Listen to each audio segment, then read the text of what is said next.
Jedna nova tema, a to je pod nazivom Šema Israel,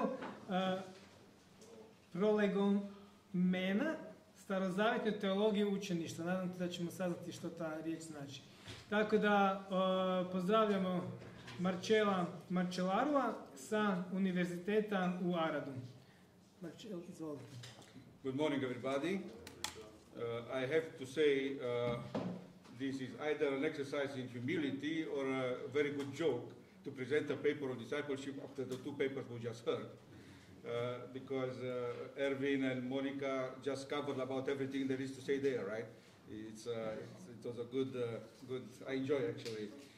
And actually, as you say it in sport, you just lifted the ball for me to, throw it over the net. Now, what I'm going to present to you is something that I've started many years ago as a reflection on discipleship in the Old Testament in particular. So I'm building on an article that I've published, and in a sense, if you really want to understand what I'm saying, you need to read that article. But it's hopefully it's going to be clear. Now, what I'm doing different than what Erwin did, whereas he's speaking about Israel being the teacher, in a sense, for the nations, I'm looking at Israel being the disciple and God being the teacher. And what I'm doing a little bit different than what Monica did is she concentrated very much her reflection on the verb lamad and how that it's leading the way in the discussion in the Old Testament. Well, I'm going a little bit broader.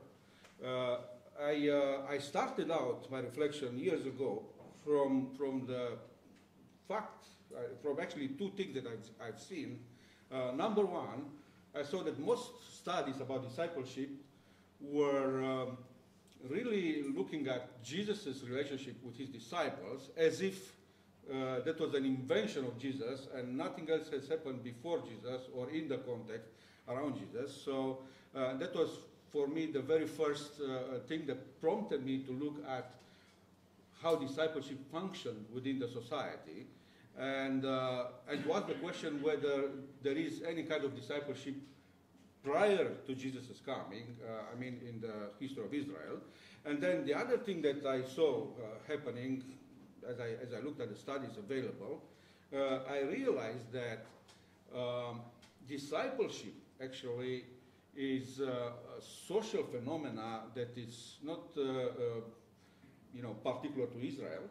It's actually part of the entire ancient society. It was the type of relationship that was being developed in which the younger generation, in a formal relationship, would have gained knowledge, both ethical, crafts, any kind of jobs, and all kind of knowledge that was being transmitted from one generation to the other.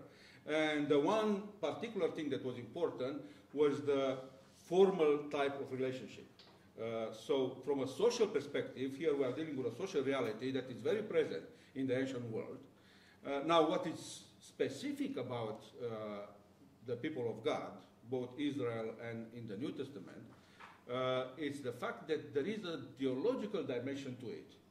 And the theological dimension to it has to do with the very way in which we are talking about the role of faith in the life of a person, in the life of a believer, which in my understanding would have to impact both the private, the ecclesial or the communal life, and the public life of a person. So the relationship with God, it really impacts all three dimensions of life. And then in that sense, when we speak about discipleship as a theological reality, we need to look at to broaden the typical limited perspective on religion and faith. Many of us evangelicals have, which is the Sunday practice, Sunday closed kind of religion. We need to move towards a holistic understanding of God, relationship with God, which impacts all aspects of life, spiritual, physical, aesthetic, social, and so on. So from that perspective, looking at discipleship in the way this is reflected in the biblical writings, specifically in the Old Testament, in my case now, we really need to look beyond the social dimension of the relationship to the theological dimension of life with God, in a sense. Now, speaking in those terms, when we come to the Bible,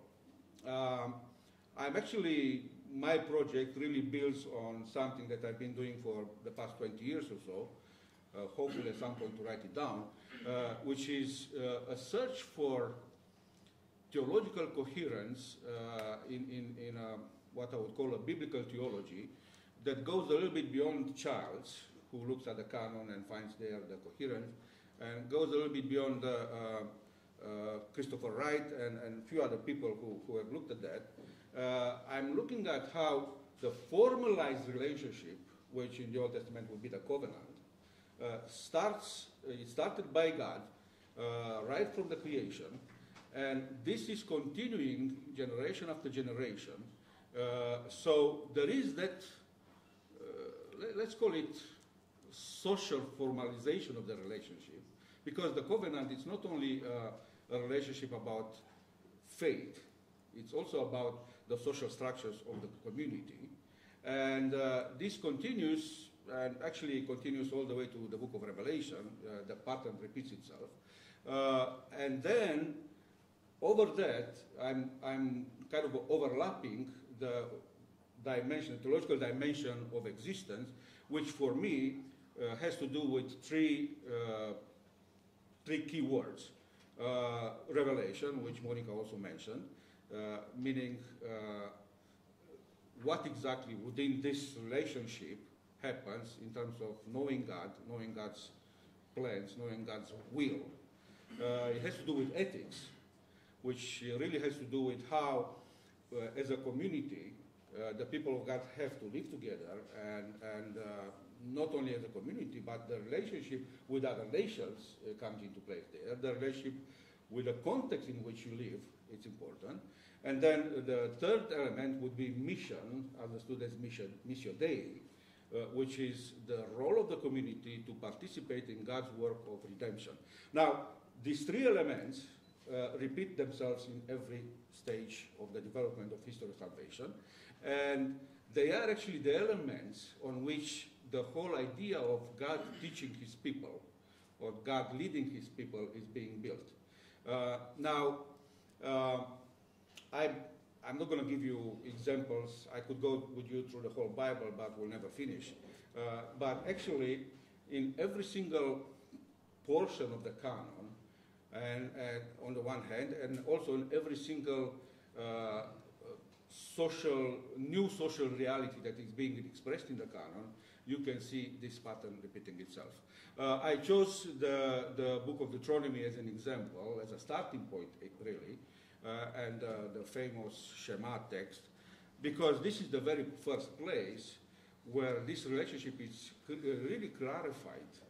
Shema Israel, listen Israel, and then comes the very first and most important commandment, and out of that everything else flows according to what Jesus said. So in a sense, the relationship, the model of relationship, which for me is discipleship, that model is actually established by God and needs to continue all the way through.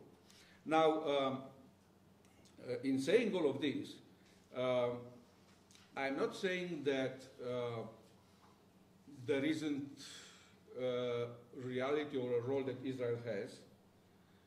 What I'm saying is we need to move beyond Israel as a historical people. We need to move to the theological concept of the people of God. That would be one of my conclusions. And then also we need to move beyond the simple matter of teaching.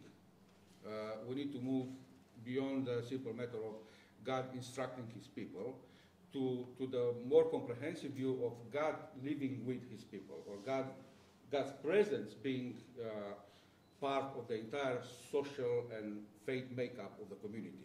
Now, if you look at it in that way, there are several patterns of divine presence that are being seen through the Bible, and from the very prominent God speaking to people in the giving of the law, for instance, in Exodus, where if we take the text for what it says, it would be the only place in the Bible where, in the Old Testament, where they hear with their physical ears the voice of God, whatever way that happens, to situations like in Isaiah where God is hiding His face, and you've got that situation. So there is a whole dynamic in which God's presence in the midst of His community, it's being described, and I think that this dynamic should go hand in hand with any discussion about discipleship, about the relationship that is being formed between God and His people, and how that develops.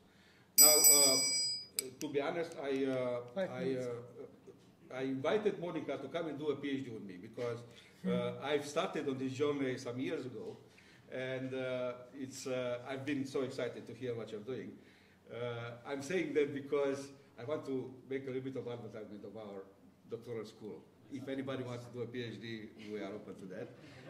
It's a very good school, and we do a lot of nice stuff there.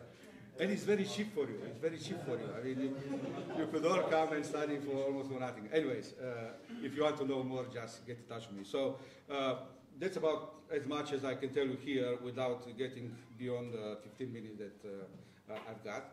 Just a final thought.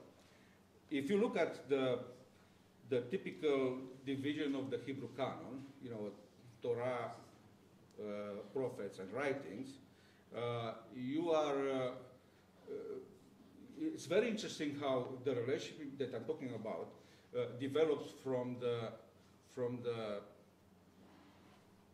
instruction, commandments, identity formation, very much related to what God tells His people, to moving toward the writings where you've got a lot of the response of the people to God, responding to the revelation, responding to whatever they've learned in this relationship. And it's interesting that the more emphasized the response of the people becomes, the less emphasized God's intervention in the identity formation is happening. So there is a dynamic there which also I think is important. And well, I've written my doctorate on it, so you could read about it. Anyways, thank you so much for your attention. I think this is a great project. I congratulate the people who thought about it. And discipleship is a theme that should be studied further. I think it's very, very little studied, and it needs more attention. Thank you so much.